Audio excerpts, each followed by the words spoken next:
Сечењето на тополи, багрем и давоба шума покрај Мала река деновиве ги крена на нозе граѓаните и кочанската локална власт. На ова место треба да се гради хидроцентрала.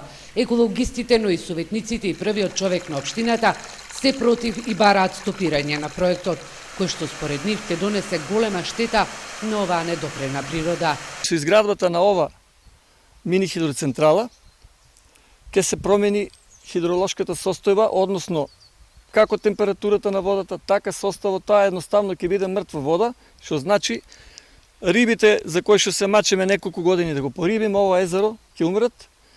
Ендемични видови имаме тука неколку наракчиња и друг растителен и животински свет, и нив ќе ги снема. Кочанскиот градоначалник вели дека за изградбата на малата хидроцентрала дознал по анонимен повик, ја побарал документацијата и открил дека позитивно мислење општината дала неколку месеци пред тој да стане градоначалник. Расправа имало и во локалниот парламент. Советниците испратиле допис до институциите за да се стопира градбата. Фирмата која почна со подготовките на терен нема дозвола за градба, но ако се утврди дека целата постапка е запазена, општината ќе мора да им ја издаде.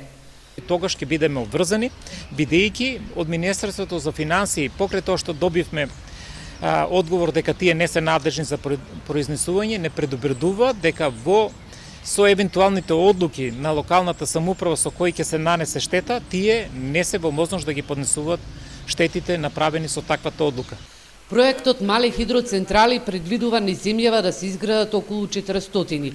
Досега оваа бројка е околу 100, но досега жителите на источниот регион имаа негативно искуство со изградбата на мали хидроцентрали.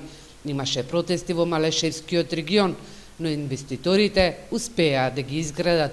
Граѓанските активисти сметаат дека хидроцентралата на Мала река може да наштети не само на природата, туку и на туризмот. Во завршна фаза е Осоговскиот регион да биде заштитено подрачје.